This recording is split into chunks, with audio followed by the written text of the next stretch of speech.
জয় নিতাই, জয় গৌ, জয় জয় শ্রী রাধেশ্যাম। আজ অপরা একাদশী, তো সেই একাদশী ব্রতকথার মাহাত্ম্য আমরা সবাই শ্রবণ করব। মহারাজ যুধিষ্ঠির শ্রীকৃষ্ণকে বলল, হে কৃষ্ণ, জ্যৈষ্ঠ মাসে কৃষ্ণপক্ষের একাদশী যেটা হয় তার নামই কি, বা সেটার ফলই মানে ব্রত উপবাস ব্রত করলে তার কি ফল হয় সেটা অনুগ্রহ করে তাকে বলার জন্য প্রার্থনা করলেন। শ্রীকৃষ্ণ তখন বললেন, হে মহারাজ, মানুষের মঙ্গলের জন্য আপনি একটা খুব ভালো প্রশ্ন করেছেন। বহু পুণ্য প্রদানকারী, মহাপাপ বিনাশকারী, পুত্র দানকারী এই একাদশীর নাম হলে অপরা একাদশী। এই একাদশীর ব্রত পালনকারী ব্যক্তি জগতে প্রসিদ্ধ লাভ করেন। ব্রহ্মহত্যা, গোহত্যা, ভ্রূণ হত্যা, পরনিন্দা, পরশ্রী গমন, মিথ্যা ভাষণ প্রভৃতি গুরুতর পাপ থেকে মুক্ত হতে পারে। এই ব্রত পালন করলে সেটা নষ্ট হয়ে যায়।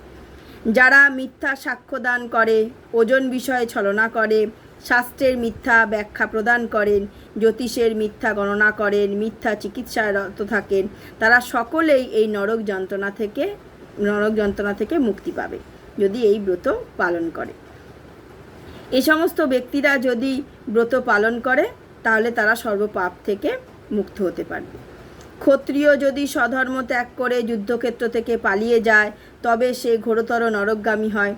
তবে এই ব্রত পালন করলে সে কি হয়, স্বর্গগতি তার লাভ হয়।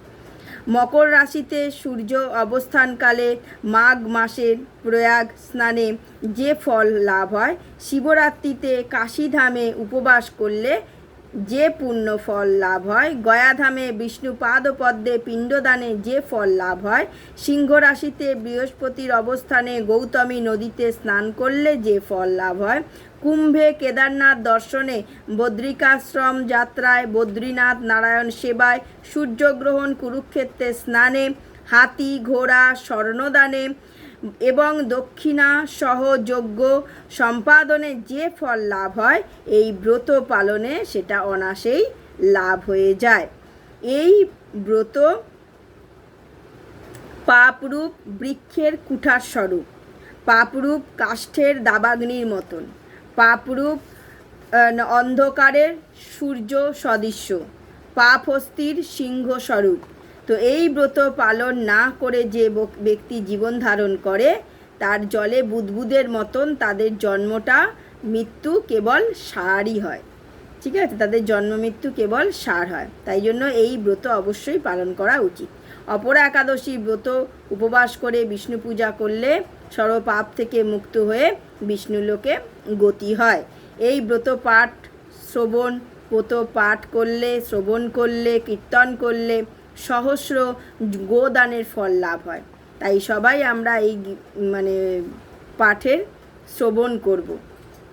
অনেকে আমরা পাঠ করতে পারি না, কিন্তু শ্রবণ করতে পারি। তো পাঠ আমরা সবাই শ্রবণ করব। যত পাঠ আমরা শ্রবণ করব আর উপবাসটা পালন করব, আমরা সমস্ত পাপ থেকে মুক্ত হব। জয় নিতাই গৌর প্রেমানন্দে, হরি বল।